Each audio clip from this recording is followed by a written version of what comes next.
Audio Jungle. Kesari TV हक सच और इंसाफ की आवाज। ਦੋਸਤੋ ਅੱਜ ਤੁਹਾਡੇ ਸਭ ਨਾਲ ਮੈਂ ਜੋ ਕੁਝ ਬੀਜੇਪੀ ਦੀ ਸਰਕਾਰ ਨੇ ਬਦਲਾਖੋਰੀ ਦੀ ਨੀਤੀ ਦੇ ਤਹਿਤ ਕੱਲ ਮੇਰੇ ਪਰਿਵਾਰ ਤੇ ਕਈ ਜਗ੍ਹਾ ਦੇ ਉੱਤੇ ਛਾਪੇ ਮਾਰੇ ਇਨਫੋਰਸਮੈਂਟ ਡਾਇਰੈਕਟੋਰੇਟ ਵੱਲੋਂ ਸਪੈਸ਼ਲ ਦਿੱਲੀ ਤੋਂ ਜਿਹੜੇ ਹੈੱਡ ਆਫਿਸ ਤੋਂ ਉਹਨਾਂ ਨੂੰ ਹਦਾਇਤਾਂ ਸੀਗੀਆਂ ਸਾਰੀ ਟੀਮਸ ਨੂੰ ਉਹਦੇ ਬਾਰੇ ਥੋੜਾ ਜਿਹਾ ਮੈਂ ਤੁਹਾਡੇ ਨਾਲ ਜੋ ਤੱਥ ਨੇ ਉਹਦੇ ਬਾਰੇ ਤੁਹਾਡੇ ਨਾਲ ਚਰਚਾ ਕਰਨਾ ਚਾਹੁੰਦਾ।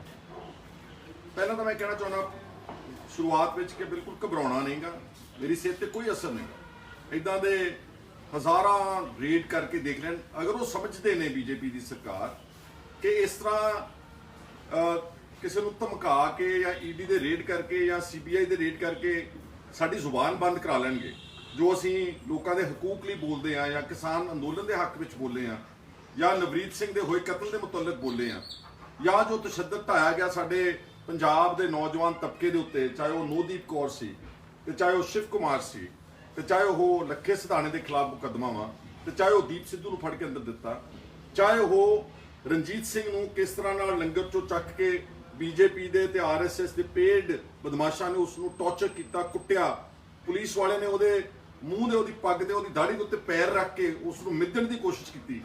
ਜਿਸ ਤਰ੍ਹਾਂ ਅਮਰੀਕਾ ਦੇ ਵਿੱਚ ਜਾਰਜ ਫਲੋਇਡ ਇੱਕ ਕਾਲੇ ਨਾਗਰਿਕ ਦੇ ਨਾਲ ਉੱਥੋਂ ਦੇ ਇੱਕ ਗੋਰੇ ਪੁਲਿਸ ਵਾਲੇ ਨੇ ਕੀਤਾ।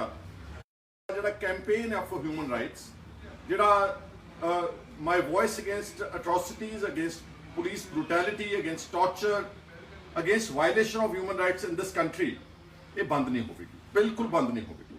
ਔਰ ਇਦਾਂ ਦੇ ਈਡੀ ਦੇ ਨੋਟਿਸਸ ਉਹਨਾਂ ਨੇ ਕਈ ਐਕਟਰਸ ਤਾਪਸੀ ਪੰਨੂ ਜਾਂ ਅਨੁਰਾਗ ਕਸ਼ਯਪ, ਦਲਜੀਤ ਦੋਸਾਂਝ, ਬਹੁਤ ਸਾਰੇ ਪੰਜਾਬ ਦੇ ਹੋਰ ਹੋਣਹਾਰ ਆਰਟਿਸਟ, ਲੋਕਾਂ ਨੂੰ ਈਡੀ ਦੇ ਬਹੁਤ ਸਾਰੇ ਨੋਟਿਸਸ, ਇਨਕਮ ਟੈਕਸ ਦੀਆਂ ਰੇਡਸ ਹੋਈਆਂ ਹੋਣਗੀਆਂ। ਪਰ ਜਿਹੜਾ ਕੱਲ ਉਹਨਾਂ ਨੇ ਆਣ ਕੇ ਮੇਰੇ ਹਕੂਕ ਦੇ ਉੱਤੇ ਡਾਕਾ ਮਾਰਿਆ, ਕਿਉਂਕਿ ਇੱਕ ਪਾਸੇ ਪੰਜਾਬ ਦੀ ਵਿਧਾਨ ਸਭਾ ਦਾ ਸੈਸ਼ਨ ਚੱਲ ਰਿਹਾ ਸੀ ਤੇ ਜਦੋਂ ਸਵੇਰੇ ਟੀਮ ਆਈ ਹੈ ਮੈਂ ਉਹਨਾਂ ਨੂੰ ਕਿਹਾ ਮੈਂ ਮੈਂਬਰ ਆ, ਮੈਂ ਫਾਰਮਰ ਲੀਡਰ ਆਫ ਆਪੋਜੀਸ਼ਨ ਹੈ ਤੇ ਮੈਂ ਆਪਣਾ ਵਿਧਾਨ ਸਭਾ ਦਾ ਸੈਸ਼ਨ ਅਟੈਂਡ ਕਰਨਾ, ਤਾਂ ਤੁਸੀਂ ਮੇਰੀ ਪ੍ਰੈਮਿਸਿਸ, ਮੇਰੀ ਕੋਠੀ ਨੂੰ, ਮੇਰੇ ਘਰ ਨੂੰ ਜਿੰਨਾ ਮਰਜ਼ੀ ਸਰਚ ਕਰੋ, ਜੀ ਸਭ ਕੇ ਸਰਚ ਕਰੋ, ਕਿਉਂਕਿ ਮੈਂ ਤਾਂ ਕਦੀ ਕੋਈ ਮਨੀ ਲਾਂਡਰਿੰਗ, ਡਰੱਗ ਮਨੀ, ਇਹਦੇ ਨਾਲ ਕੋਈ ਦੂਰ ਦਾ ਸਰੋਕਾਰ ਵੀ ਨਹੀਂਗਾ।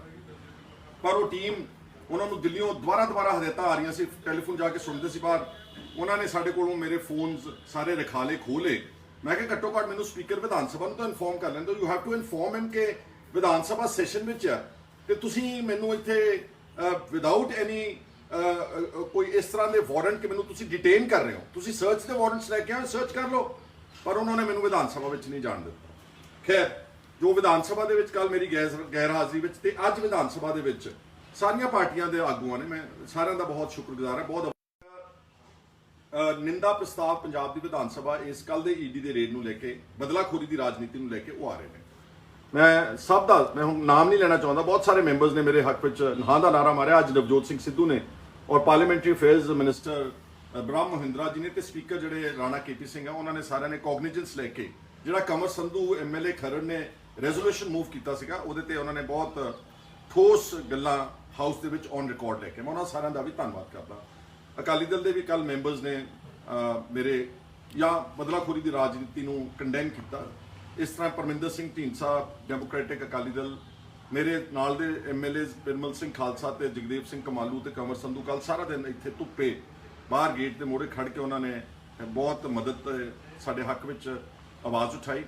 ਇਸੇ ਤਰ੍ਹਾਂ ਹੀ ਕੁਝ ਟ੍ਰੈਜਰੀ ਬੈਂਚਸ ਵੱਲੋਂ, ਜਿੱਦਾਂ ਕੱਲ ਵੀ ਨਵਜੋਤ ਸਿੰਘ ਸਿੱਧੂ ਨੇ, ਸ਼ਾਇਦ ਮਿਸਟਰ ਚੰਨੀ ਨੇ ਜਿਹੜੇ ਸਾਡੇ ਟੈਕਨੀਕਲ ਐਜੂਕੇਸ਼ਨ ਮਿਨਿਸਟਰ, ਉਹਨਾਂ ਨੇ ਗੱਲ ਕੀਤੀ। ਅੱਜ ਮੈਂ ਸੁਣ ਰਿਹਾ ਸੀਗਾ ਰਵਨੀਤ ਬਿੱਟੂ ਨੇ ਵੀ ਇਹ ਕਿਹਾ ਵਾ ਕਿ ਬਹੁਤ ਇੱਕ ਗੰਦੀ ਰਾਜਨੀਤੀ ਦੇਸ਼ ਵਿੱਚ ਸ਼ੁਰੂ ਕੀਤੀ ਗਈ ਹੈ।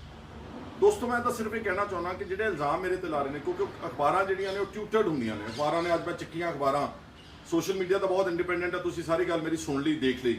ਅਖਬਾਰਾਂ ਨੇ ਫਿਰ ਲਿਖਿਆ ਸੀਗਾ ਕਿ Khaira's house raided for money laundering, drug trafficking. ਮੈਂ ਤੁਹਾਨੂੰ ਕਹਿਣਾ ਚਾਹੁੰਦਾ ਕਿ ਸਾਡਾ ਪਰਿਵਾਰ ਪਿਛਲੇ 50 ਸਾਲ ਤੋਂ ਪਬਲਿਕ ਲਾਈਫ 'ਚ, ਪਹਿਲਾਂ ਮੇਰੇ ਪਿਤਾ ਜੀ ਸਰਦਾਰ ਸੁਖਜਿੰਦਰ ਸਿੰਘ ਉਹ ਪੰਜਾਬ ਦੀ ਰਾਜਨੀਤੀ 'ਚ ਰਹੇ, ਉਸ ਤੋਂ ਬਾਅਦ ਮੈਂ ਆਇਆ ਵਾਂ।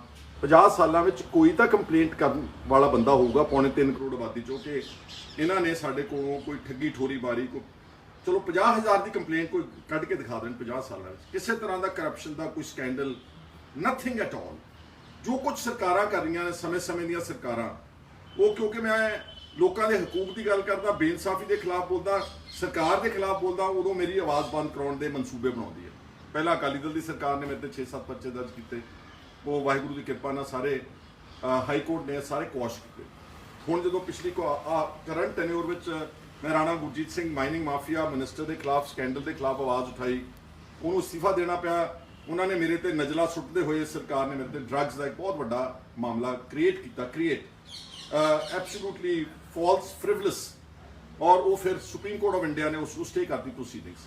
ਹੁਣ ਜਦ ਸੁਪਰੀਮ ਕੋਰਟ ਦੀਆਂ ਪ੍ਰੋਸੀਡਿੰਗਸ ਕਿਸੇ ਡਰੱਗ ਮਾਮਲੇ ਵਿੱਚ ਸਟੇਟ ਨੇ, ਇਹ ਈਡੀ ਦਾ ਰੇਡ ਉਸੇ ਮਾਮਲੇ ਦੇ ਵਿੱਚ ਦੁਬਾਰਾ ਮੇਰੇ ਘਰਾਂ ਦੇ ਵਿੱਚ, ਮੇਰੇ ਪਿੰਡ ਛਾਪਾਮਾਰੀ ਕੀਤੀ, ਮੇਰੇ ਚੰਡੀਗੜ੍ਹ ਘਰ ਵਿੱਚ ਕੀਤੀ, ਮੇਰੇ ਸਨ ਇਨ ਲਾਅ ਦੇ ਦਿੱਲੀ ਦੇ ਰਿਹਾਇਸ਼ ਵਿੱਚ ਉਹਨਾਂ ਨੇ ਕੀਤੀ। ਉਸੇ ਡਰੱਗਸ ਮਾਮਲੇ ਨੂੰ ਕਹਿ ਰਹੇ ਨੇ ਇਨਫੋਰਸਮੈਂਟ ਡਾਇਰੈਕਟਰ ਨੇ, ਮੈਨੂੰ ਨਹੀਂ ਕਿਹਾ, ਅਖਬਾਰਾਂ ਨੂੰ ਫੀਡ ਕੀਤਾ ਕਿ ਡਰੱਗਸ ਦੇ ਮਾਮਲੇ ਵਿੱਚ ਰੇਡ ਕੀਤਾ, ਜਦ ਕਿ ਇਸ ਨੂੰ ਸੁਪਰੀਮ ਕੋਰਟ ਆਫ ਇੰਡੀਆ ਨੇ ਸਟੇ ਕੀਤਾ ਹੈ। ਔਰ ਮੈਂ ਕਹਿਣਾ ਚਾਹੁੰਦਾ ਹਾਂ ਕਿ ਇਹ ਜਿਹੜੀ ਹਿਊਮਨ ਰਾਈਟਸ ਵਾਇਲੇਸ਼ਨ ਹੋ ਰਹੀ ਹੈ ਇਸ ਵਕਤ ਸਾਰੇ ਦੇਸ਼ ਵਿਆਪਕ ਹੋ ਰਹੀ ਹੈ, ਇਕੱਲੇ ਮੇਰੇ ਤੇ ਨਹੀਂ। ਠੀਕ ਹੈ, ਮੇਰੇ ਤੇ ਉਹਨਾਂ ਨੇ ਹਰਾਸਮੈਂਟ ਕੀਤੀ, ਸਰਚ ਕੀਤਾ, ਉਹ ਕੀਤਾ, ਆਹ ਕੀਤਾ, ਅਖਬਾਰਾਂ 'ਚ ਇੱਕ ਵਿਲੀਫਿਕੇਸ਼ਨ ਤੇ ਕੈਰੈਕਟਰ ਅਸੈਸੀਨੇਸ਼ਨ ਕੈਂਪੇਨ ਚਲਾਇਆ। ਪਰ ਜਿਹਨਾਂ ਲੋਕਾਂ ਨੂੰ ਟੌਰਚਰ ਕੀਤਾ, ਜਿਨ੍ਹਾਂ ਨੂੰ ਨੋਦੀਪ ਵਰਗੀਆਂ ਦੇ ਪ੍ਰਾਈਵੇਟ ਪਾਰਟਸ ਤੇ ਹਮਲਾ ਕੀਤਾ, ਜਿਨ੍ਹਾਂ ਨੂੰ ਫੜ ਕੇ ਜੇਲ੍ਹਾਂ ਵਿੱਚ ਸੁੱਟ ਦਿੱਤਾ, ਮੇਰੀ ਹਮਦਰਦੀ ਉਹਨਾਂ ਦੇ ਨਾਲ ਵੀ ਆ। ਉਹਨਾਂ ਵਾਸਤੇ ਮੇਰੀ ਆਵਾਜ਼ ਹਰ ਵਕਤ ਉੱਠਦੀ ਰਹੇਗੀ। ਦੂਸਰਾ ਮੈਂ ਕਹਿਣਾ ਚਾਹੁੰਦਾ ਕਿ ਪਹਿਲਾਂ ਆਪਾਂ ਮਨੀ ਲਾਂਡਰਿੰਗ ਦੀ ਗੱਲ ਕਰ ਲਈਏ। ਮਨੀ ਲਾਂਡਰਿੰਗ ਮੇਰੇ ਸਤਿਕਾਰਯੋਗ ਵੀਰੋ ਤੇ ਭੈਣੋ ਕੀ ਹੁੰਦੀ ਹੈ? ਮਨੀ ਲਾਂਡਰਿੰਗ ਇਜ਼ ਜਿਹੜੇ ਲੋਕ ਵੱਡੇ ਕਾਰਪੋਰੇਟ ਹਾਊਸਸ, ਅਮੀਰ ਆਦਮੀ, ਤਾਕਤਵਰ ਪੋਲੀਟੀਕਲ ਆਦਮੀ ਜਿਨ੍ਹਾਂ ਨੇ ਰਾਜ ਸੱਤਾ ਭੋਗੀ ਆ, ਉਹ ਆਪਣਾ ਕਾਲਾ ਧਨ ਵਿਦੇਸ਼ਾਂ ਵਿੱਚ ਦੀ ਘੁਮਾਉਂਦੇ ਨੇ। ਉਹਨਾਂ ਦੇ ਆਫਸ਼ੋਰ ਅਕਾਊਂਟਸ ਹੁੰਦੇ ਨੇ। ਬਹੁਤ ਸਾਰੇ ਲੋਕਾਂ ਦੇ ਸਵਿਟਜ਼ਰਲੈਂਡ ਦੇ ਬੈਂਕਾਂ 'ਚ ਅਕਾਊਂਟ ਹੈ, ਕਈਆਂ ਦੇ ਬਹਾਮਾਸ ਤੇ ਜਿਹੜੇ ਕੈਰੇਬੀਅਨ ਆਈਲੈਂਡਸ ਆ ਉੱਥੋਂ ਦੀ ਆਫਸ਼ੋਰ ਅਕਾਊਂਟਸ ਘੁਮਾ ਕੇ ਪੈਸਾ ਉਧਰੋਂ ਦੀ ਘੁਮਾ ਕੇ, ਜਾਂ ਦੁਬਈ ਵਗੈਰਾ ਜਿੱਥੇ ਕੋਈ ਪੁੱਛਗਿੱਛ ਨਹੀਂ ਕਰਦਾ, ਸੈਂਕੜੇ ਹਜ਼ਾਰਾਂ ਕਰੋੜਾਂ ਰੁਪਏ ਨੂੰ, ਉਹਨੂੰ ਕਹਿੰਦੇ ਨੇ ਮਨੀ ਲਾਂਡਰਿੰਗ। ਤੇ ਮੇਰੇ ਖਿਲਾਫ ਜਿਹੜੀ ਕੱਲ ਸੀਜਰ ਤੋਂ ਬਾਅਦ ਜਿਹੜੀ ਰਿਪੋਰਟ ਬਣਾਈ, ਜਿਹੜਾ ਪੰਚਨਾਮਾ ਕਹਿੰਦੇ ਨੇ, ਉਹਦੇ 'ਚ ਕੀ ਇਲਜ਼ਾਮ ਲਾ ਰਹੇ ਨੇ? ਮੇਰੇ ਘਰੋਂ 2 ਡਾਇਰੀਜ਼ ਜਿਹੜੀਆਂ ਕਿ ਮੇਰੀ ਵਾਈਫ ਨੇ ਮੇਨਟੇਨ ਕੀਤੀਆਂ ਸੀ ਆਪਣੇ ਬੱਚਿਆਂ ਦੀ ਸ਼ਾਦੀ ਦੀ, ਉਹਦੇ 'ਚ ਕੀ ਡਿਟੇਲ ਸੀ ਕਿ ਖਾਣੇ ਵਾਲਿਆਂ ਨੂੰ ਕਿੰਨਾ ਪੈਸਾ ਦਿੱਤਾ, ਜਿਹੜੇ ਕੋਈ ਡੈਕੋਰੇਸ਼ਨ ਵਾਲੇ ਸੀ ਉਹਨਾਂ ਨੂੰ ਕਿੰਨਾ ਪੈਸਾ ਦਿੱਤਾ, ਲਾਈਟ ਐਂਡ ਸਾਊਂਡ ਵਾਲਿਆਂ ਨੂੰ ਕਿੰਨਾ ਪੈਸਾ ਦਿੱਤਾ, ਉਹ ਸਾਰੀਆਂ ਡਾਇਰੀਆਂ ਸੀਜ਼ ਕਰਕੇ ਲੈ ਗਏ ਨੇ। ਔਰ 2 ਸ਼ਾਦੀਆਂ ਮੈਂ ਕੀਤੀਆਂ, ਪਹਿਲਾਂ ਆਪਣੀ ਬੇਟੀ ਦੀ ਕੀਤੀ, ਫਿਰ ਆਪਣੇ ਬੇਟੇ ਦੀ ਕੀਤੀ, ਔਰ ਉਹ ਸਾਰਾ ਪਰਸਨਲ ਰਿਕਾਰਡ ਚੱਕ ਕੇ। ਔਰ ਤੁਸੀਂ ਹੈਰਾਨ ਹੋਵੋਗੇ, ਇੱਕ WhatsApp ਮੇਰੀ ਬੇਟੀ ਨੇ ਮੈਨੂੰ, ਜਾਂ ਮੈਂ ਭੇਜਿਆ ਆਪਣੀ ਬੇਟੀ ਨੂੰ ਮੈਸੇਜ ਸਿਮਰ ਨੂੰ ਕਿ ਮੇਰਾ ਇੱਕ MLA ਆ ਪਿਰਮਲ ਸਿੰਘ ਭਦੌੜ, ਉਹਨੇ 3 ਕੈਂਸਰ ਪੇਸ਼ੈਂਟਸ ਦੀ ਡਿਟੇਲ ਮੈਨੂੰ ਫਾਰਵਰਡ ਕੀਤੀ, ਕਿਉਂਕਿ ਮੇਰੀ ਬੇਟੀ ਕਹਿ ਰਹੀ ਸੀ ਕਿ ਮੈਂ ਵੀ ਕੋਈ ਕਿਸਾਨ ਅੰਦੋਲਨ ਵਿੱਚ ਯੋਗਦਾਨ ਪਾਉਣਾ ਚਾਹੁੰਦੀ ਹਾਂ। ਉਹਨਾਂ ਨੇ ਚਲੋ ਜਿਹੜਾ ਦਿੱਲੀ 'ਚ ਪਾਇਆ ਉਹ ਅਲੱਗ ਆ, ਪਰ ਕਹਿੰਦੀ ਹੋਰ ਅਸੀਂ ਮਦਦ ਕਰਨਾ ਚਾਹੁੰਦੇ ਆ। ਤਾਂ ਉਹਦੇ 'ਚ ਜਿਹੜਾ 3 ਕੈਂਸਰ ਪੇਸ਼ੈਂਟਸ ਦਾ ਰਿਕਾਰਡ ਸੀ, WhatsApp ਚੈਟ ਸੀਗੀ, ਜਿਨ੍ਹਾਂ ਪਰਿਵਾਰਾਂ ਨੂੰ ਉਹਨਾਂ ਨੇ 20-25 ਹਜ਼ਾਰ ਰੁਪਇਆ ਉਹਨਾਂ ਦੇ ਅਕਾਊਂਟਸ ਵਿੱਚ ਪਾਇਆ। ਉਹ ਜਿਹੜੀ ਉਹਨਾਂ ਦੀ ਅਕਾਊਂਟ ਡਿਟੇਲ ਸੀ ਉੱਤੇ ਲਿਖਿਆ ਵਾ ਕੈਂਸਰ ਪੇਸ਼ੈਂਟ ਅਕਾਊਂਟ ਡਿਟੇਲਸ, ਉਹ ਵੀ WhatsApp ਦੀ ਚੈਟ ਬਣਾ ਕੇ ਮਨੀ ਲਾਂਡਰਿੰਗ ਦੇ ਵਿੱਚ ਪਾ ਕੇ ਉਹ ਲੈ ਕੇ ਗਏ ਨੇ। ਕਈ ਪੇਜਸ ਦੇ ਉੱਤੇ ਲਿਖਿਆ ਸੀਗਾ ਕਿ ਸ਼ਾਦੀ ਦੇ ਦੌਰਾਨ ਕਿ ਅਸੀਂ ਸ਼ਗਨ ਵਿੱਚ 25 ਡੱਬੇ ਲੱਡੂਆਂ ਦੇ ਲੈ ਕੇ ਜਾਣੇ ਨੇ, ਜਾਂ ਕਾਜੂ ਦੀ ਬਰਫੀ ਲੈ ਕੇ ਜਾਣੀ, ਜਾਂ ਡਰਾਈ ਫਰੂਟ ਲੈ ਕੇ ਜਾਣਾ, ਉਹਦੇ ਤੇ ਵੀ ਮੇਰੇ ਸਾਈਨ ਕਰਾਏ। ਇਸ ਦਿਸ ਮਨੀ ਲਾਂਡਰਿੰਗ। ਔਰ ਮਨੀ ਲਾਂਡਰਿੰਗ ਮੈਂ ਕਹਿਣਾ ਚਾਹੁੰਦਾ ਕਿ ਉਸ ਮੈਂ ਪ੍ਰਮਾਤਮਾ ਵਾਹਿਗੁਰੂ ਤੋਂ ਡਰ ਕੇ ਕਹਿੰਦਾ, ਮੈਂ ਸਾਰੀ ਜ਼ਿੰਦਗੀ 'ਚ ਕਦੀ ਕੋਈ ਗਲਤ ਕੰਮ ਨਹੀਂ ਕੀਤਾ। ਜੇ ਕੀਤਾ ਹੁੰਦਾ ਤਾਂ ਫਿਰ ਮੈਂ ਉਹਨੂੰ ਆਵਾਜ਼ਾਂ ਸਾਰੇ ਪੰਜਾਬ 'ਚ ਉੱਠਣੀਆਂ ਚਾਹੀਦੀਆਂ ਸੀ। ਸੋ ਪਰਸਨਲ ਮੈਂ ਆਪਣੀ ਗੱਲ ਕਹਿਣਾ ਚਾਹੁੰਦਾ, ਹਾਲਾਂਕਿ ਇਹ ਫੋਰਮ ਨਹੀਂਗਾ, ਪਰ ਸਿਰਫ ਤੁਹਾਨੂੰ ਦੱਸਣ ਵਾਸਤੇ ਕਿ ਮਨੀ ਲਾਂਡਰਿੰਗ ਕੀ ਹੁੰਦੀ ਆ ਤੇ ਮੇਰੇ ਤੇ ਕੀ ਇਲਜ਼ਾਮ ਲਾ ਰਹੇ ਨੇ। ਮੈਂ ਜੋ ਕੁਝ ਵੀ ਪਿਛਲੇ ਸਮੇਂ 'ਚ ਕੀਤਾ, ਆ ਸਾਰਾ ਕੁੱਲ ਮਿਲਾ ਕੇ ਜੋ ਆਪਣੇ ਜ਼ਿੰਮੇਵਾਰੀਆਂ ਅਦਾ ਕੀਤੀਆਂ ਐਜ਼ ਅ ਪੇਰੈਂਟ, ਮੇਰੇ ਤੇ ਇਸ ਵਕਤ ਆਲਮੋਸਟ ਕੋਈ 2-2.5 ਕਰੋੜ ਰੁਪਏ ਦਾ ਕਰਜ਼ਾ ਵਾ। ਜਿਹੜੇ ਬੰਦੇ ਤੇ ਕਰਜ਼ਾ ਔਰ ਇਹ ਕਰਜ਼ਾ ਔਨ ਰਿਕਾਰਡ ਹੈ। ਮੇਰੀਆਂ ਐਗਰੀਕਲਚਰ ਜਿਹੜੀ ਲੈਂਡ ਹੈ ਸਾਡੀ, ਉਹਨੂੰ ਗਿਰਵੀ ਰੱਖ ਕੇ ਬੈਂਕਾਂ ਤੋਂ ਐਗਰੀਕਲਚਰ ਲਿਮਿਟਸ ਬਣਾਈਆਂ ਹੋਈਆਂ ਸੀ, ਉਹਦਾ 10% ਵਿਆਜ ਲੱਗਦਾ ਹਰ ਸਾਲ।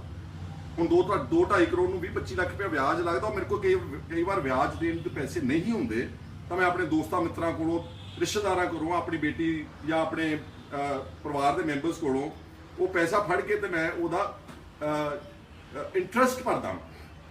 ਜੇ ਮੇਰੇ ਕੋਲ ਇੱਦਾਂ ਹੀ ਪੈਸਾ ਹੋਵੇ ਤਾਂ ਪਹਿਲਾਂ ਤਾਂ ਮੈਂ ਆਪਣੀ ਲਿਮਿਟਸ ਭਰਾਂ। ਮੈਂ 20-25 ਲੱਖ ਰੁਪਏ ਬੈਂਕ ਨੂੰ ਕਿਉਂ ਅਦਾ ਕਰਾਂ? ਇਸ ਕਰਕੇ ਉਹਨਾਂ ਨੂੰ ਕੁਝ ਨਹੀਂ ਮਿਲਿਆ। ਔਰ ਮੇਰੇ ਪਿੰਡ ਵਿੱਚ ਬਹੁਤ ਸਾਰੀਆਂ ਸਰਚਸ, ਬਹੁਤ ਬੇਤੁਕੀਆਂ ਗੱਲਾਂ ਨੂੰ ਮਨੀ ਲਾਂਡਰਿੰਗ ਨਾਲ ਜੋੜ ਕੇ ਐਵੇਂ ਉਹ ਆਪਣਾ ਡਿਟੇਲ ਬਣਾ ਕੇ ਲੈ ਗਏ। ਉਹਨਾਂ ਨੂੰ ਸੰਗ ਆਉਂਦੀ ਸੀ ਕਿ ਹੁਣ ਅਸੀਂ ਕੀ ਕਵਾਂਗੇ ਕਿ ਅਸੀਂ ਮਨੀ ਲਾਂਡਰਿੰਗ ਦੇ ਆਧਾਰ ਦੇ ਉੱਤੇ ਆਏ, ਤੇ ਲੱਭਿਆ ਕੀ? ਹੁਣ ਆ ਗਈ ਡਰੱਗਸ ਦੀ ਗੱਲ। ਡਰੱਗਸ ਦੇ ਵਿੱਚ ਇੱਕ ਨਵੇਂ ਪੈਸੇ ਦਾ ਉਹਨਾਂ ਦੇ ਕੋਲ ਕੋਈ ਰਿਕਾਰਡ ਨਹੀਂ ਸੀ, ਇੱਕ ਨਵੇਂ ਪੈਸੇ ਦਾ। ਬਟ ਅਖਬਾਰਾਂ ਲਿਖੀ ਜਾਂਦੀਆਂ ਨੇ Khaira's house raided for money laundering and drugs. ਮੇਰੀ ਉਸ ਮੀਡੀਆ ਨੂੰ ਵੀ ਮੇਰੀ ਹੱਥ ਜੋੜ ਕੇ ਬੇਨਤੀ ਕਿ ਤੁਸੀਂ ਕਿਸੇ ਦਾ ਕੈਰੈਕਟਰ ਅਸੈਸੀਨੇਟ ਕਰਨ ਲੱਗੇ, ਕਲਮ ਨਾਲ ਲਿਖਣ ਲੱਗੇ 2 ਮਿੰਟ ਸੋਚਿਆ ਕਰੋ। ਅਗਰ ਇਹੀ ਇਲਜ਼ਾਮ ਤੁਹਾਡੇ ਤੇ ਲੱਗਦੇ ਹੋਣ ਤੇ ਹੋਣ ਬੇਬੁਨਿਆਦ, ਤੇ ਤੁਹਾਡੇ ਤੇ ਕੀ ਬੀਤਦੀ ਹੋਵੇਗੀ। ਇਸ ਲਈ ਮੇਰੇ ਵੀਰੋ ਭੈਣੋ ਸਤਿਕਾਰਯੋਗ ਵਿਸ਼ਵ 'ਚ ਬੈਠੇ ਪੰਜਾਬ ਦੇ ਲੋਕਾਂ ਨੂੰ ਮੈਂ ਤੁਹਾਡੇ ਅੱਗੇ ਸਿਰ ਝੁਕਾਉਣਾ ਵਾ। ਤੁਸੀਂ ਸਭ ਨੇ ਮੇਰੀ ਬੜੀ ਮਦਦ ਕੀਤੀ, ਅੱਜ ਦੀ ਨਹੀਂ ਲਗਾਤਾਰ। ਜੇ ਤੁਸੀਂ ਸਾਥ ਨਾ ਦਿੰਦੇ ਹੁੰਦੇ ਤਾਂ ਹੁਣ ਤੱਕ ਤਾਂ ਮੈਨੂੰ ਮਧੋਲ ਕੇ ਰੱਖ ਦੇਣਾ, ਸਰਕਾਰਾਂ ਨੇ ਅੰਦਰ ਸੁੱਟ ਦੇਣਾ ਸੀਗਾ। ਪਰ ਪਿੱਛੇ ਕੀ ਕਹਿੰਦੇ ਹੁੰਦੇ ਆ, ਆਵਾਜ਼ੇ ਖਲਕਤ ਨਗਾਰਾ ਖੁਦਾ, ਲੋਕਾਂ ਦੀ ਆਵਾਜ਼ ਰੱਬ ਦੀ ਆਵਾਜ਼। ਤੁਹਾਡੀਆਂ ਅਰਦਾਸਾਂ ਇੰਨੀਆਂ ਕੰਮ ਆਈਆਂ ਕਿ ਮੈਂ ਮੁਸ਼ਕਲ ਤੋਂ ਮੁਸ਼ਕਲ ਹਾਲਾਤਾਂ ਵਿੱਚ ਦੀ ਲੰਘ ਗਿਆ। ਮੈਂ ਲੀਡਰ ਆਫ ਆਪੋਜੀਸ਼ਨ ਸੀਗਾ ਜਦੋਂ ਮੇਰੇ ਤੇ ਹਮਲਾ ਕੀਤਾ ਗਿਆ, ਆਹੀ ਇਲਜ਼ਾਮ ਡਰੱਗਸ, ਮਨੀ ਲਾਂਡਰਿੰਗ ਐਟਸੈਟਰਾ। ਪਰ ਉਹ ਤੁਹਾਡੇ ਅਰਦਾਸਾਂ ਦੇ ਕਰਕੇ ਸੁਪਰੀਮ ਕੋਰਟ ਆਫ ਇੰਡੀਆ ਨੇ ਉਸ ਨੂੰ ਸਟੇ ਕੀਤਾ। ਇਹਦੇ ਦੌਰਾਨ ਬੜੇ ਜੱਜਸ ਦੇ ਸਕੈਂਡਲ ਐਕਸਪੋਜ਼ ਕੀਤੇ। ਉਹਦੀ ਆਡੀਓ ਕਲਿੱਪ ਆਈ ਜਿਸ ਨੇ ਮੇਰੇ ਖਿਲਾਫ ਹਾਈ ਕੋਰਟ ਦਾ ਫੈਸਲਾ ਦਿੱਤਾ ਸੀਗਾ। ਉਹਦੀ ਆਡੀਓ ਕਲਿੱਪ ਕਿ 35 ਲੱਖ ਰੁਪਇਆ ਉਸਨੇ ਇੱਕ ਆਦਮੀ ਕੋਲੋਂ ਕੰਮ ਰਿਸ਼ਵਤਖੋਰੀ ਚ ਲਿਆ। ਸਰਕਾਰ ਨੇ ਉਹਨੂੰ ਕੁਝ ਨਹੀਂ ਕੀਤਾ, ਉਹਨੂੰ ਤੋਹਫਾ ਦਿੱਤਾ। ਉਹਨੂੰ ਬਾਅਦ ਵਿੱਚ ਐਜੂਕੇਸ਼ਨ ਟ੍ਰਿਬਿਊਨਲ ਦਾ ਉਹਨੂੰ ਮੈਂਬਰ ਬਣਾ ਦਿੱਤਾ ਵਾ, ਉਸੇ ਜੱਜ ਨੂੰ ਜਿਹਨੇ ਮੇਰੇ ਕੇਸ ਨੂੰ ਰਿਜੈਕਟ ਕਰਨ ਲਈ, ਡਿਸਮਿਸ ਕਰਨ ਲਈ ਪੈਸਾ ਲਿਆ ਸੀਗਾ। ਸੋ ਕੜੀ ਨਾਲ ਕੜੀ ਉਹ ਜੁੜ ਗਈ ਸੀ। ਇਸ ਕਰਕੇ ਮੈਂ ਇਹ ਪ੍ਰਣ ਕਰਦਾ ਵਾਂ ਕਿ ਇਹ ਜਿਹੜੀ ਆਵਾਜ਼ ਪਹਿਲਾਂ ਬੋਲਦੇ ਨੇ, ਚੱਕਦੇ ਰਹੇ ਨਵਰੀਤ ਦੇ ਹੱਕ ਵਿੱਚ, ਹਿਊਮਨ ਰਾਈਟ ਐਕਟਿਵਿਸਟ ਦੇ, ਇਹ ਹੋਰ ਤੇਜ਼ ਕਰਾਂਗੇ।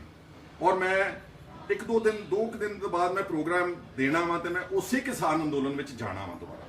ਜੇ ਬੀਜੇਪੀ ਜਾਂ ਸਰਕਾਰ ਇਹ ਸਮਝਦੀ ਆ ਕਿ ਤੁਸੀਂ ਇਦਾਂ ਦੀਆਂ ਗਿੱਦੜ ਭੁੱਕੀਆਂ ਦੇ ਨਾਲ ਪਰਚੇ ਦਰਜ ਕਰਕੇ ਸਾਡੇ ਰੇਡ ਮਾਰ ਕੇ ਤੁਸੀਂ ਇਸ ਗੱਲ ਤੋਂ ਸਾਨੂੰ ਪਿੱਛੇ ਹਟਾ ਦੋਗੇ, ਤੁਸੀਂ ਨਹੀਂ ਹੀ ਹਟਾ ਸਕਦੇ। ਜਾਨ ਤਾਂ ਸਭ ਨੇ ਇੱਕ ਦਿਨ ਦੇਣੀ ਆ ਉਸ ਪਰਮਾਤਮਾ ਵਾਹਿਗੁਰੂ ਨੂੰ, ਸਭ ਨੇ ਚਲੇ ਜਾਣਾ ਮੇਰੇ ਵੀਰੋ ਇੱਥੋਂ, ਕਿਸੇ ਨੇ ਨਹੀਂ ਰਹਿਣਾ ਪੱਕੇ ਤੌਰ ਤੇ। ਇਸ ਲਈ ਜਦੋਂ ਆਪਾਂ ਆਪਣੀ ਜ਼ਮੀਰ ਵੇਚ ਦਿੰਨੇ ਆ ਜਾਂ ਘਬਰਾ ਜਾਂਦੇ ਆ, ਡਰ ਜਾਂਦੇ ਆ, ਫਿਰ ਅੰਦਰੋਂ ਆਦਮੀ ਅਲਟੀਮੇਟਲੀ ਇੱਕ ਉਹਦੀ ਕਾਇਰਾਂ ਵਾਲੀ ਮੌਤ ਹੋ ਜਾਂਦੀ ਆ। ਸੋ ਕਾਇਰਾਂ ਨਾਲੋਂ ਮਰਨ ਨਾਲੋਂ ਜੁਰਤ ਨਾਲ ਗੱਲ ਕਹਿ ਕੇ, ਆਪਣੀ ਪੂਰੀ ਗੱਲ ਪੱਖ ਰੱਖ ਕੇ, ਅਗਰ ਤੁਹਾਡਾ ਨੁਕਸਾਨ ਨਹੀਂ ਹੁੰਦਾ ਤਾਂ ਫਿਰ ਦੇਖੀ ਜਾਊਗੀ। ਮੈਨੂੰ ਕੋਈ ਜੇਲ੍ਹ ਜਾਣ ਤੋਂ ਵੀ ਡਰ ਨਹੀਂ। ਅਗਰ ਉਹਨਾਂ ਨੂੰ ਲੱਗਦਾ ਨਾ ਕਿ ਕੋਈ ਕਿਸੇ ਨੂੰ ਜੇਲ੍ਹ ਭੇਜ ਕੇ ਬਹੁਤ ਵੱਡਾ ਅਸੀਂ ਪ੍ਰਾਪਤ ਕਰ ਲਾਂਗੇ, ਡਜ਼ਨਟ ਅਫੈਕਟ ਮੀ। ਕਿਉਂਕਿ ਮੇਰੇ ਪਿਤਾ ਜੀ ਸਰਦਾਰ ਸੁਖਜਿੰਦਰ ਸਿੰਘ, ਮੈਂ ਜਦੋਂ ਛੋਟਾ ਹੀ ਸੀਗਾ, ਐਮਰਜੈਂਸੀ ਵਿੱਚ ਉਹਨਾਂ ਨੇ ਪਹਿਲਾਂ 19 ਮਹੀਨੇ ਜੇਲ੍ਹ ਕੱਟੀ। ਮੈਂ ਛੋਟਾ ਜਿਹਾ ਸੀਗਾ ਜੋ ਉਹਨਾਂ ਨੂੰ ਫਿਰੋਜ਼ਪੁਰ ਜੇਲ੍ਹ ਵਿੱਚ ਮਿਲਣ ਜਾਂਦਾ ਸੀ। ਉਸ ਤੋਂ ਬਾਅਦ ਉਹਨਾਂ ਨੇ ਨੈਸ਼ਨਲ ਸਿਕਿਉਰਿਟੀ ਐਕਟ ਲਾਇਆ ਸੀ। ਉਸ ਵੇਲੇ ਇੱਕ ਕਾਲਾ ਕਾਨੂੰਨ ਸੀਗਾ ਕਿ 1 ਸਾਲ ਤੁਸੀਂ ਵਿਦਆਊਟ ਗਿਵਿੰਗ ਐਨੀ ਅਸਾਈਨਿੰਗ ਐਨੀ ਰੀਜ਼ਨ ਔਰ ਐਨੀ ਅਪੀਲ ਤੁਸੀਂ ਕਿਸੇ ਨੂੰ ਵੀ ਡਿਟੇਨ ਕਰ ਸਕਦੇ ਹੋ। ਉਹ ਨੈਸ਼ਨਲ ਸਿਕਿਉਰਿਟੀ ਐਕਟ ਵਿੱਚ ਮੇਰੇ ਪਿਤਾ ਜੀ ਨੇ ਕਿੱਥੇ ਕਿੱਥੇ ਜੇਲ੍ਹਾਂ ਕੱਟੀਆਂ ਨੇ। ਇੱਕ ਪੂਰਾ ਸਾਲ ਅਗਰਤਲਾ ਵਿੱਚ, ਤ੍ਰਿਪੁਰਾ 'ਚ ਕੱਟਿਆ, ਵੈਸਟ ਬੰਗਾਲ ਤੋਂ ਪਰੇ ਇੱਕ ਛੋਟੀ ਜਿਹੀ ਸਟੇਟ। ਉਸ ਤੋਂ ਬਾਅਦ ਕਿਉਂਝਰ ਇਨ ਉੜੀਸਾ, ਫਤਿਹਪੁਰ ਸਿਕਰੀ ਇਨ ਉੱਤਰ ਪ੍ਰਦੇਸ਼, ਹਜ਼ਾਰੀਬਾਗ ਇਨ ਬਿਹਾਰ ਐਂਡ ਤਿਹਾੜ ਜੇਲ੍ਹ ਬਹੁਤ ਲੰਬਾ ਅਰਸਾ, ਅੰਬਾਲੇ ਦੀ ਜੇਲ੍ਹ, ਚੰਡੀਗੜ੍ਹ ਦੀ ਬੁੜੈਲ ਜੇਲ੍ਹ, ਜਲੰਧਰ ਦੀ ਜੇਲ੍ਹ, ਕਪੂਰਥਲੇ ਦੀ ਜੇਲ੍ਹ। ਸੋ ਇਹਨਾਂ ਨੂੰ ਲੱਗਦਾ ਕਿ ਇਦਾਂ ਉਹ ਡਰਾ ਲੈਣਗੇ ਸਾਨੂੰ, ਨੈਵਰ ਐਵਰ। ਸੋ ਬਸ ਤੁਹਾਨੂੰ ਮੈਂ ਇਹ ਕਹਿਣਾ ਚਾਹੁੰਦਾ ਸੀਗਾ ਕਿ ਮੇਰੀ ਆਵਾਜ਼ ਕਾਇਮ ਹੈ। ਔਰ ਤੁਹਾਡਾ ਸਾਰਿਆਂ ਦਾ ਮੈਂ ਸ਼ੁਕਰੀਆ ਅਦਾ ਕਰਨਾ। ਜਿਹੜੀ ਪੋਲੀਟੀਕਲ ਪਾਰਟੀਆਂ ਲੀਡਰਾਂ ਨੇ ਕੀਤਾ, ਮੈਂ ਸਭ ਦੇ ਨਾਮ ਨਹੀਂ ਲੈ ਸਕ ਰਿਹਾ, ਮੈਂ ਉਹਨਾਂ ਦਾ ਵੀ ਸ਼ੁਕਰੀਆ ਅਦਾ ਕਰਦਾ। ਤੇ ਦੁਨੀਆ ਭਰ 'ਚ ਵਰਲਡ ਵਾਈਡ ਜਿਹੜਾ ਲੋਕਾਂ ਨੇ ਸਾਡੇ ਲਈ ਅਰਦਾਸ ਕੀਤੀ ਆ, ਉਹਨਾਂ ਸਭ ਦਾ ਮੈਂ ਸ਼ੁਕਰੀਆ ਅਦਾ ਕਰਦਾ ਔਰ ਧੰਨਵਾਦ ਕਰਦਾ। ਔਰ ਮੈਂ ਉਸ ਪਰਮਾਤਮਾ ਵਾਹਿਗੁਰੂ ਦੇ ਤੋਂ ਡਰ ਕੇ ਕਹਿਣਾ ਕਿ ਇਹਨਾਂ 'ਚੋਂ ਕੱਖ ਨਹੀਂ ਨਿਕਲੇਗਾ ਔਰ ਆਪਾਂ ਬਿਲਕੁਲ ਕਲੀਨ ਐਂਡ ਨੀਟ, ਜਿੱਦਾਂ ਪਹਿਲਾਂ ਜੋ ਕੁਝ ਆਪਣੇ ਤੇ ਹਮਲੇ ਕੀਤਾ, ਆਪਾਂ ਉਹਦੇ 'ਚੋਂ ਬੇਦਾਗ ਹੋ ਕੇ ਨਿਕਲਾਂਗੇ ਤੁਹਾਡੀਆਂ ਅਰਦਾਸਾਂ ਦੇ ਨਾਲ ਤੇ ਉਸ ਵਾਹਿਗੁਰੂ ਦੇ ਉਹਦੀ ਅਪਾਰ ਕਿਰਪਾ ਦੇ ਸਦਕਾ। ਸੋ ਤੁਹਾਡਾ ਸਾਰਿਆਂ ਦਾ ਸ਼ੁਕਰੀਆ ਅਦਾ ਕਰਦਾ ਹਾਂ। ਔਰ ਮੈਂ ਤੁਹਾਨੂੰ ਕਹੂੰਗਾ ਕਿ ਕਿਸੇ ਵੀ ਇਸ ਤਰ੍ਹਾਂ ਦੇ ਮਨਘੜਤ ਝੂਠੇ ਇਲਜ਼ਾਮਬਾਜ਼ੀ ਵਿੱਚ ਕੰਮ ਨਹੀਂ। ਕੁਝ ਲੋਕ ਬੜੇ ਸੜੇ ਜੇ ਨੇ ਫੇਸਬੁੱਕ ਤੇ, ਫਿਰ ਵੀ ਲਿਖੀ ਜਾਂਦੇ ਨੇ ਕਿ ਬੀਜੇਪੀ ਇਹਨੂੰ ਪਤਾ ਨਹੀਂ ਕੀ ਪਰਚਾ ਦਰਜ ਕਰਕੇ ਚਮਕਾ ਰਹੀ ਹੈ, ਹੀਰੋ ਬਣ ਰਹੀ ਹੈ। ਫੇਸਬੁੱਕ ਤੇ ਇਦਾਂ ਦੀਆਂ ਕਰਤੂਤ ਭੈੜੀਆਂ ਗੱਲਾਂ ਲਿਖ ਕੇ ਤੁਹਾਨੂੰ ਪਤਾ ਇਹਦਾ ਕੀ ਹਸ਼ਰ ਹੁੰਦਾ। ਤੁਹਾਡੇ ਕਦੀ ਪਰਚਾ ਦਰਜ ਹੋਇਆ ਵਾ? ਤੁਹਾਡੇ ਘਰ ਕਦੀ ਵਰਦੀ ਧਾਰਿਆਂ ਨੇ ਆਣ ਕੇ ਤੁਹਾਡੀਆਂ ਔਰਤਾਂ ਤੇ ਤੁਹਾਡੇ ਪਰਿਵਾਰ ਦੇ ਸਾਹਮਣੇ ਰੇਡ ਕੀਤਾ ਵਾ? ਕਦੀ ਜੇਲ੍ਹ ਜਾ ਕੇ ਦੇਖਿਆ ਵਾ? ਕਦੀ ਕਿਸੇ ਥਾਣੇ ਵਿੱਚ ਵੀ ਜਾ ਕੇ ਦੇਖਿਆ ਵਾ? ਫੇਸਬੁੱਕ ਤੇ ਤਾਂ ਲਿਖਣਾ ਬੜਾ ਸੌਖਾ ਕਿ ਫਲਾਣੇ ਨੇ ਆਹ ਕਰਤਾ ਜੀ, ਇਹ ਤਾਂ ਮੈਨੂੰ ਕੁਝ ਲੋਕ ਕਹਿੰਦੇ ਡਰੱਗ ਮਾਫੀਆ ਦਾ ਨਾਲ। ਜੇ ਡਰੱਗ ਮਾਫੀਆ ਨਾਲ ਰਹਿਣਾ, ਕੋਈ ਤਾਂ ਸਬੂਤ ਤਾਂ ਦਿਓ ਫਿਰ ਮੇਰੇ ਵੀਰੋ। ਦੇਅਰਫੋਰ ਇਹ ਤੋਂ ਜ਼ਿਆਦਾ ਮੈਂ ਉਹਨਾਂ ਬਾਰੇ ਵੀ ਨਹੀਂ ਕਰਨਾ ਚਾਹੁੰਦਾ। ਉਹਨੂੰ ਕਹਿਣਾ ਇਸ ਹੇਟ ਮੌਂਗਰਸ ਨੂੰ, ਟ੍ਰੋਲਰਸ ਨੂੰ, ਜਿਹੜੇ ਅੰਨੇ ਜਿਹੇ ਭਗਤ ਬਣੇ ਫਿਰਦੇ ਆ ਫਜ਼ੂਲ ਲੋਕਾਂ ਦੇ, ਜਿਨ੍ਹਾਂ ਦਾ ਪੰਜਾਬ ਨਾਲ ਕੋਈ ਸਰੋਕਾਰ ਨਹੀਂਗਾ, please stop writing bad language. ਮੈਂ ਵੀ ਤੁਹਾਡੇ ਅਗਰ ਚਾਹਾਂ ਮੈਂ ਤੁਹਾਡੀ ਇਕੱਲੇ ਦੀ ਸਕਰੀਨਸ਼ਾਟ ਪੁਲਿਸ ਨੂੰ ਹੈਂਡਓਵਰ ਕਰ ਸਕਦਾ, ਤੁਹਾਡੇ ਕੇਸ ਰਜਿਸਟਰ ਕਰਾ ਸਕਦਾ, but I do not indulge in this politics of vilification, vendetta, vindictiveness. ਇਸ ਕਰਕੇ ਮੈਂ ਜੋ ਆਪਣਾ ਕੰਮ ਹੈ ਉਹ ਕਰਦੇ ਰਹਿਣਾ। ਤੇ ਆਉਣ ਵਾਲੇ ਦਿਨਾਂ 'ਚ ਕਿਸਾਨ ਅੰਦੋਲਨ ਵਿੱਚ ਆਪਾਂ ਜਦੋਂ ਜਾਣਾ ਵਾ, ਤੁਹਾਨੂੰ ਸਭ ਨੂੰ ਕਾਲ ਦਊਂਗਾ ਜਿਹੜੇ ਤੁਸੀਂ ਸਮਝਦੇ ਹੋ ਕਿ ਹਾਂ ਆਪਾਂ ਇਸ ਅੰਦੋਲਨ ਨੂੰ ਵੀ ਮਜ਼ਬੂਤ ਕਰਨਾ, ਆਪਣੇ ਨੌਜਵਾਨਾਂ ਦੀ ਹਿਫਾਜ਼ਤ ਵੀ ਕਰਨੀ। ਤੁਸੀਂ ਸਾਰੇ ਮੇਰੇ ਨਾਲ ਵੀ ਚੱਲਣ ਦਾ ਕਿਰਪਾਲਤਾ ਕਰਨੀ। ਤੁਹਾਡਾ ਸਾਰਿਆਂ ਦਾ ਇੱਕ ਵਾਰ ਫਿਰ ਸ਼ੁਕਰੀਆ ਅਦਾ ਕਰਦਾ।